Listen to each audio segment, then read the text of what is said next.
Hi, all. Welcome to our Impactful Projects and Planning Micro Training Series. I'm Jamie Ozdani. In this session, we'll talk about project schedules and how they can be used to set expectations, track progress, and mitigate delays. So what do I mean when I say project schedule? When we think about a project schedule, we typically think about task completion, and our schedule should answer the question of when will we accomplish tasks. So when do we need to complete the various tasks and activities that make up the work of our project? Beyond tasks, though, our schedule should also consider the bigger picture. So how long will the project take, and how long will we be working together on this project?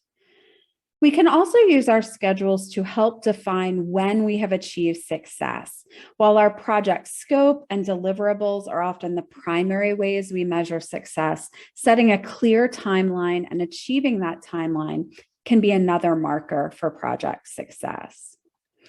Our project schedule is all about setting expectations. A project scope may define our purpose, and our outcomes or deliverables may give us something to work towards.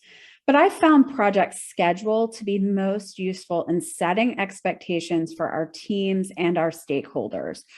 A schedule can help us turn what often feels abstract about our projects into something concrete, tying tasks and activities to a timeline that moves the project forward. Schedule is also one of my 5 key elements of impactful project management. Along with scope, stakeholders, outcomes or deliverables, and communication, a focus on schedule can greatly impact your project success, especially for mission-driven organizations. Together, these 5 elements can help us plan our projects, create a more collaborative project environment, and strategically deliver successful project outcomes.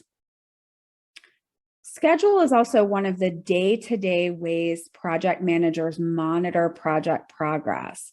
Once we've created a project schedule, it's often what drives when we engage with the project to measure and monitor progress. Schedule is also how we report progress to our stakeholders. So is our project progressing on time, or are we experiencing delays? So schedule is obviously a critical part of project management. But how should we approach creating and managing our project schedule? How can we use it to set expectations, track progress, and mitigate delays? I've got 3 tips that I'd like to share. So the first one is set clear deadlines. While this may seem really obvious and really simple, I found that this often doesn't happen in mission-driven organizations. We tell our stakeholders that the project will be completed by the end of the year. We ask our teams to complete tasks by the end of the week or the end of the month.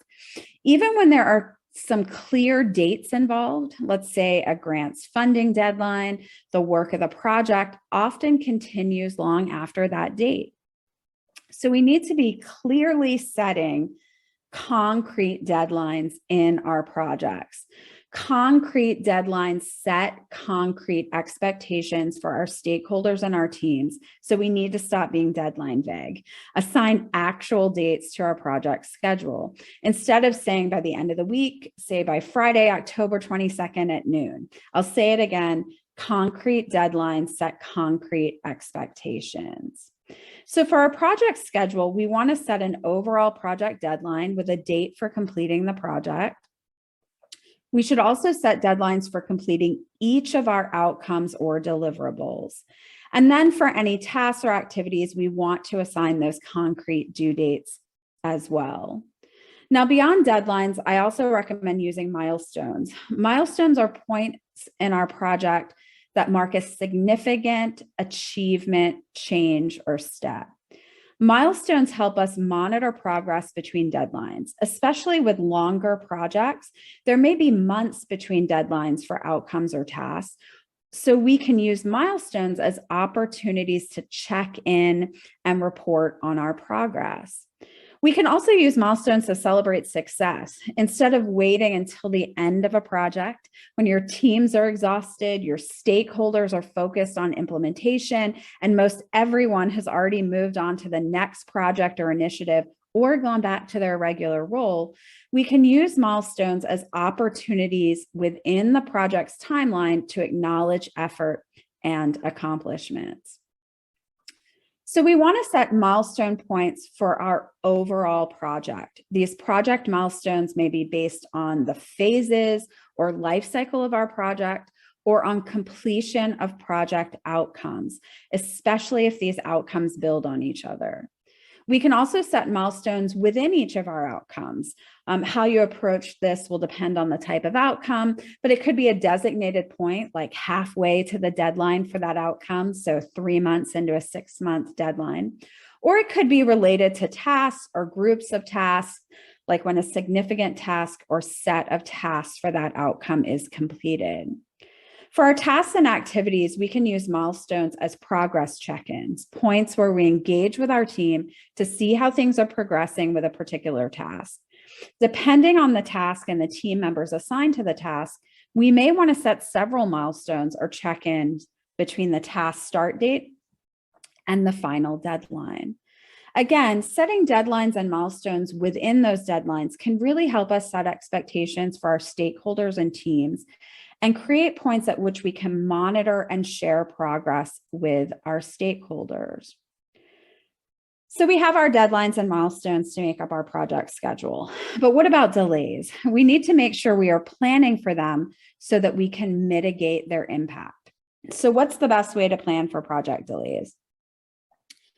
The first is to share your schedule broadly and ask your team and key stakeholders for feedback. As a project manager, you can estimate how long tasks and activities will take and set deadlines and milestones based on project needs, but your team and stakeholders are often in a better position to point out possible delays or conflicts with your draft schedule, especially in mission-driven organizations where projects typically involve diverse groups of stakeholders who likely aren't able to devote themselves to the project full time. It's critical to get input on a draft schedule. So we can plan for delays by getting feedback on our draft schedule. We can also make sure we understand the dependencies between our outcomes and between tasks. So are there outcomes or deliverables that have to be started or finished before we can begin working on another outcome? Are there tasks that can't be started or completed until another task is started or completed? If so, we may want to add extra time for those activities to cushion the impact on later tasks if there are delays. We could also add additional progress check-ins for these critical tasks to help us identify and manage delays before they happen. And finally, we can plan for and help to mitigate delays by reminding our stakeholders and teams of the final schedule and any deadlines or due dates that impact them. We do want to share the entire finalized schedule broadly so that folks understand how a delay in their tasks might impact the entire project. A collaborative approach to managing your project schedule, one that goes beyond merely assigning a project completion date or task deadlines, can support engagement throughout a project, connecting your stakeholders to the evolving story of your project along a timeline, and helping team members understand their own contributions to your project's success. So those are a few very simple tips for managing your project schedule. We want to set clear and concrete deadlines to create those concrete expectations for our team and stakeholders. We can use milestones in our schedule to monitor progress and celebrate success. And we can plan for delays by getting feedback on our draft schedule, understanding dependencies, and sharing our schedules broadly. As I mentioned earlier, schedule is one of the 5 key elements of impactful project management. You can download our 5 key elements worksheet to learn more. This free download of our simple worksheet is a great start to project planning and is available at yazdaniconsulting.com resources. Great. So I'm happy to take any questions that you have. So feel free to add those in the comments. If I'm not able to answer your question live, I will respond later in the comments. Also, you can find all of the ways to reach me at yazdaniconsulting.com contact. So feel free to schedule a time with me to talk about project schedules. Okay, so let's see if we have any questions. Okay. All right. So one question is, while feedback on our schedule is great, some dates are not flexible, like funding deadlines. So how should we handle those dates? So understanding which deadlines are inflexible, dates that are set outside of the project or that simply cannot be moved is really, really important. Your project schedule should be built around those dates, setting them as either key deadlines or milestones and allowing extra time around them when possible. When you share your draft schedule for feedback, you can let folks know that these dates can't be moved and that we're just going to need to work around them. Okay, so another common issue is how to deal with changing schedules once the project is underway. All right, so despite all of our best efforts in getting feedback to create a workable schedule, changes happen. Those inflexible dates suddenly move, stakeholders need changes, access to funding or resources shift, key team members leave or are added. So if we've created a schedule with deadlines and milestones and we understand our dependencies, that puts us in a better position to make those shifts and changes. The most important thing is really to get feedback on the new draft schedule and share any revisions broadly. Okay, so again, thank you. Feel free to comment or reach out and message me with any additional questions that you might have. So thanks for participating in our impactful projects and planning micro training series. If you need support leading projects and teams, visit our project solutions page at yazdaniconsulting.com projects to learn more.